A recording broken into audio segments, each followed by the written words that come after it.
Ini kita coba compare antara tahun 20 dengan 21. Aset, alhamdulillah bahwa bisnis kepialangan walaupun masuk dalam problem COVID-19, tapi dalam 2 tahun terakhir tetap positif.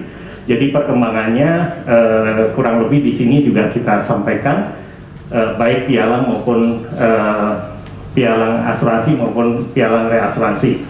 Ekuitas juga, cuman memang kalau kita tidak sampaikan di sini bahwa untuk laba memang tahun 2019-2020 mengalami penurunan asuransi, tetapi sayangnya di 2021 ini tidak bisa kita sajikan ya karena ada keterbatasan daripada data yang akurasi data, sehingga kita tidak sampaikan di sini. Namun kalau kita lihat di sini, yang penting adalah bahwa premi untuk kepialangan itu naik cukup bagus, 2 digit.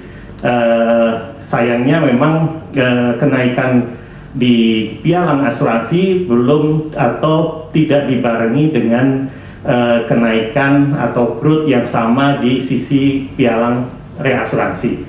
Nah, ini yang membuktikan bahwa memang situasi pasar reasuransi saat ini memang lagi tough dan menuju ke hard market ya, baik nasional maupun global, sehingga bisa tercermin di dalam laporan kita bahwa mereka hanya sekitar growth-nya sekitar 6%, tetapi untuk pialang asuransi 2 digit 16 dan 19 untuk income brokerage.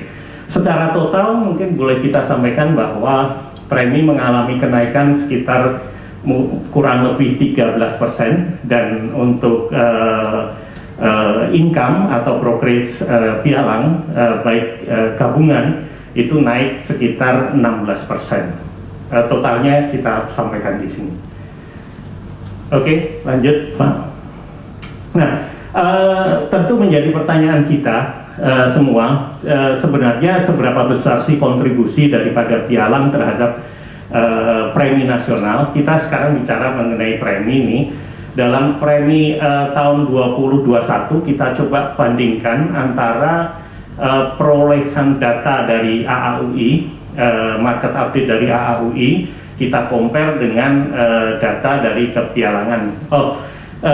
Maaf, saya juga balik lagi ke sebelumnya bahwa data yang kita sajikan sebagai pengantar ini tadi, bahwa belum seluruh anggota menyampaikan data ini ke Aparindo. Namun demikian, kita confident bahwa data itu sudah bisa mewakili daripada data keseluruhan. Karena apa? Karena kalau kita mengaca ke laporan statistik OJK tahun 2020, 10 besar daripada pialang itu udah mewakili 60% dari seluruh kontribusi pendapatan nasional pialang. Kalau kita bicara di 20 besar, itu sudah mewakili 80% daripada seluruh kepialangan. Sehingga data ini kita sajikan dengan data kurang lebih 120 anggota dari 200 berapa?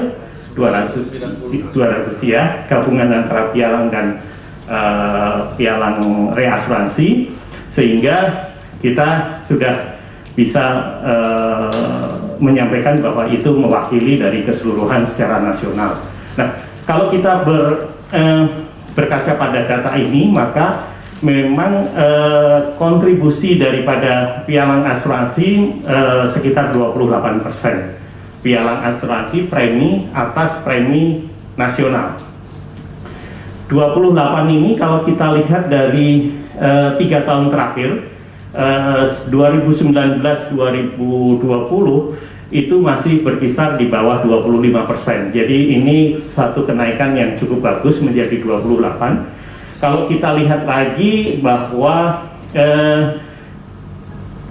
posisi daripada harta benda atau properti itu dari tahun ke tahun tetap aja sekitar 30-an.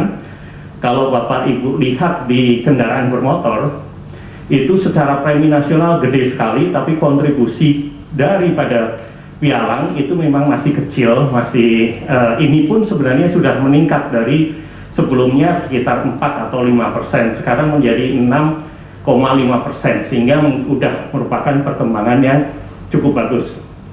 Nah, ya ini gambaran aja, mungkin memang kayak bisnis leasing, bisnis kredit, perbankan itu biasanya memang mereka kerjasama direct ke asuransi, sehingga kendaraan bermotor yang tercermin di sini lebih kepada korporasi atau individual. Juga nanti mungkin bisa kita lihat pada proses perkembangan digitalisasi asuransi insurtech yang mungkin bisa mendorong angka itu lebih naik lagi. Nah, ini yang tadi Pak Dadi sampaikan mengenai kendaraan bermotor, khususnya sesuatu yang menarik untuk kita amati dan cermati pada perkembangan berikutnya.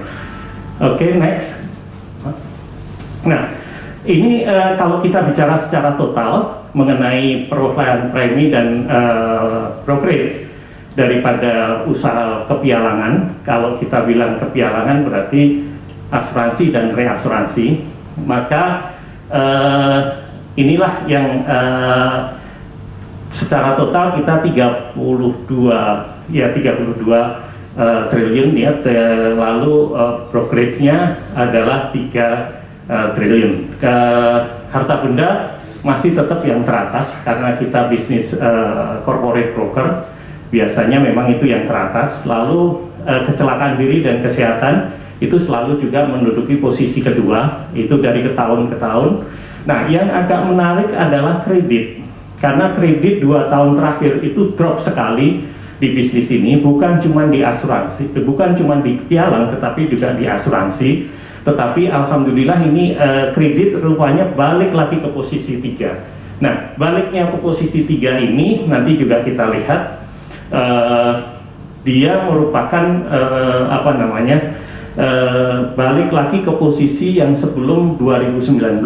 Nah, ini hal-hal yang kita lihat cukup mengembirakan pada posisi sekarang setelah kasus COVID ini. Mudah-mudahan perkembangan dan growth ini bisa berlanjut untuk tahun-tahun berikutnya.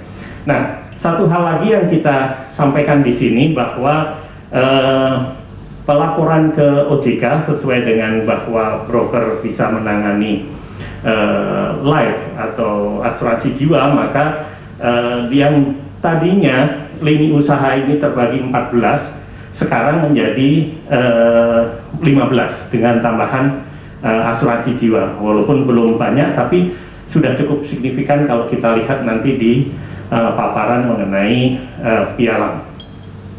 Jadi yang terbesar masih memang posisi harta benda, kesehatan, terutama ini kecelakaan diri, lalu kredit, juga aneka dan pengangkutan. Karena ini aneka various, jadi kita nggak bisa menyebutkan di mana ini sebenarnya unsur yang terbesar daripada unsur aneka ini. Gitu. Oke, next. Ini gambaran saja untuk perkembangan di masing-masing pialang asuransi umum dan nanti juga reasuransi. Kalau kita lihat di sini perkembangannya memang secara total premi itu naik 16 dan brokerage naik 19% tahun 2021. Kalau kita lihat harta benda walaupun nilainya cuma besar, tetapi dia secara persentage jujur sebenarnya mengalami penurunan. Lalu kalau di sini memang kita agak kredit juga tadi bisa kita lihat di sini nilainya cukup signifikan naik. Lalu juga kalau growth daripada satelit susah untuk dijelaskan karena dari di sini bukan produk yang secara umum banyak di market, sehingga itu memang mewakili beberapa saja. Dan itu growth-nya cukup tinggi di pialang. Oke, next. Nah, di reasuransi sebenarnya apa yang terjadi di di pialang harusnya memang secara tidak secara langsung, tetapi paduannya mestinya juga sama dengan apa yang terjadi di dunia pialang reasuransi. Namun beberapa terjadi perubahan. Kalau kita lihat anomalinya adalah di satelit, di mana satelit growth di pialang mungkin balik lagi, Pak. Iya, cukup besar sekali kenaikannya, tetapi di reasuransi, ya, next, itu justru minus. Nah, hal ini mencerminkan bahwa ada kemungkinan bahwa apa yang kita sampaikan tadi bahwa pasar reasuransi menuju kepada hard market, kapasitas juga berkurang, sehingga mungkin pihak asuransi yang menerima pendapatan dari broker tadi mengenai satelit dilempar langsung ke reasuransi luar, sehingga tidak terbaca di sini sebagai grup yang bersamaan naik antara pialang asuransi umum dengan pialang reasuransi umum. Jadi ada anomali di sana, mungkin itu yang bisa kita jelaskan.